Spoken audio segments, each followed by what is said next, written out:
ಸಿದ್ದರಾಮಯ್ಯ ವಿರುದ್ಧ ಮತ್ತೊಂದು ಷಡ್ಯಂತ್ರನ. ಸಿದ್ದುನ ಹತೋಟಿಯಲ್ಲಿಡಲು ರಾಜಭವನವೇ ಬಾಣಾನ. ಸಿದ್ದರಾಮಯ್ಯ ವಿರುದ್ಧ ಏನೇ ದೂರು ಬಂದರೂ ವೆಲ್ಕಮ್. ಸಿದ್ದು ವಿರುದ್ಧ ಬಂದ ದೂರಿಗೆಲ್ಲ ವಿವರಣೆ ಕೇಳಿ ಪತ್ರ ಬರೀತಾರೆ. ಮೂಡ ಕೇಸ್ ಕೋರ್ಟ್ನಲ್ಲಿರುವಾಗಲೇ ಮತ್ತೊಂದು ಅಸ್ತ್ರ ಪ್ರಯೋಗ ಮಾಡೋದಕ್ಕೆ ಮುಂದಾಗಿದ್ದಾರ. ಮೈಸೂರಿನಿಂದಲೇ ಬಂತು ಮತ್ತೊಂದು ಕಂಪ್ಲೇಂಟ್. ದೂರು ಬರ್ತಾ ಇದ್ದಂತೆ ರಾಜ್ಯಪಾಲರು ಫುಲ್ ಆಕ್ಟಿವ್ ಆಗಿಬಿಟ್ಟಿದ್ದಾರೆ. ಸಿದ್ದು ವಿರುದ್ಧ ಮತ್ತೊಂದು ದೂರು, ವರದಿ ಕೇಳಿದ್ದಾರೆ ಗವರ್ನರ್. ವಿವರಣೆ ಕೇಳಿ ಮುಖ್ಯ ಕಾರ್ಯದರ್ಶಿ ಶಾಲಿನಿ ರಜನೀಶ್ಗೆ ಪತ್ರವನ್ನ ಬರೆದಿದ್ದಾರೆ. ತಾವರ್ ಚಂದ್ ಗೆಹ್ಲೋಟ್ ಅವರು ಮುಖ್ಯ ಕಾರ್ಯದರ್ಶಿಗೆ ಪತ್ರವನ್ನ ಬರೆದಿದ್ದಾರೆ. ಮೈಸೂರಿನ PS ನಟರಾಜ್ ಎಂಬುವರು ದೂರು ದಾಖಲು ಮಾಡಿದ್ದಾರೆ.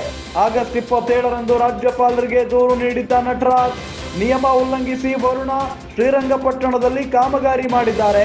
ಪ್ರಾಧಿಕಾರದಲ್ಲಿ ಹಣ ಇಲ್ಲದಿದ್ದರೂ ಸಿಎಂ ಮೌಖಿಕ ಸೂಚನೆಯನ್ನ ನೀಡಿದ್ದಾರೆ. ಮೌಖಿಕ ಸೂಚನೆ ಮೇರೆಗೆ ತೀರ್ಮಾನ ಕೈಗೊಳ್ಳಲಾಗಿದೆ. ಇದರಿಂದ ಪ್ರಾಧಿಕಾರದಿಂದ ಅಧಿಕಾರ ದುರ್ಬಳಕೆಯಾಗಿದೆ. ಇದೇ ವಿಚಾರವಾಗಿ CSಗೆ ಪತ್ರವನ್ನ ಬರೆದಿದ್ದಾರೆ ರಾಜ್ಯಪಾಲರು. ಅಂದ್ರೆ ಮೂಡ ಹಗರಣಕ್ಕೆ ಸಂಬಂಧಪಟ್ಟಂತೆ ಗಮನಿಸಿದ್ವಿ. ಈಗ ಸಿದ್ದರಾಮಯ್ಯನವರು ರಾಜೀನಾಮೆ ಕೊಡುವಂತ ಪರಿಸ್ಥಿತಿ ಬಂದೊದಗಿದೆ. ಇನ್ನು ಕೂಡ ಕೋರ್ಟ್ನಲ್ಲಿ ಅದು ವಾದ ಪ್ರತಿವಾದ ಎಲ್ಲವೂ ಕೂಡ ನಡೀತಾನೆ ಇದೆ. ಇದೆಲ್ಲದರ ನಡುವೆ ಈಗ ಮತ್ತೊಮ್ಮೆ ಆಕ್ಟಿವ್ ಆಗಿದ್ದಾರೆ ರಾಜ್ಯಪಾಲರು. ಮೈಸೂರಿನಿಂದ ಮತ್ತೊಂದು ಕಂಪ್ಲೇಂಟ್ ಬಂದಿದೆ ಸಿದ್ದರಾಮಯ್ಯನವರ ವಿರುದ್ಧ.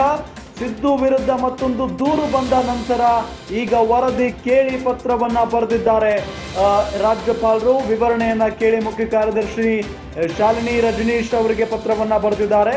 ಮೈಸೂರಿನ PS ನಟರಾಜ್ ಎಂಬುವರು ದೂರು ಕೊಟ್ಟ ಹಿನ್ನೆಲೆಯಲ್ಲಿ ಅವರು ಈ ರೀತಿಯಾಗಿ ತಾವರ್ ಚಂದ್ ಗೆಹ್ಲೋಟ್ ಮುಖ್ಯ ಕಾರ್ಯದರ್ಶಿಗೆ ಪತ್ರವನ್ನ ಬರೆದಿರುವುದು.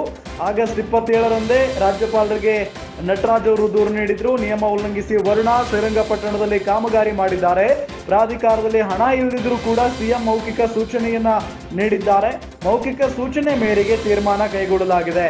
ಇದರಿಂದ ಪ್ರಾಧಿಕಾರದಿಂದ ಅಧಿಕಾರ ದುರ್ಬಳಕೆ ಆಗಿದೆ. ಇದೇ ವಿಚಾರವಾಗಿ CSಗೆ ಪತ್ರವನ್ನ ಬರೆದಿದ್ದಾರೆ ರಾಜ್ಯಪಾಲರು.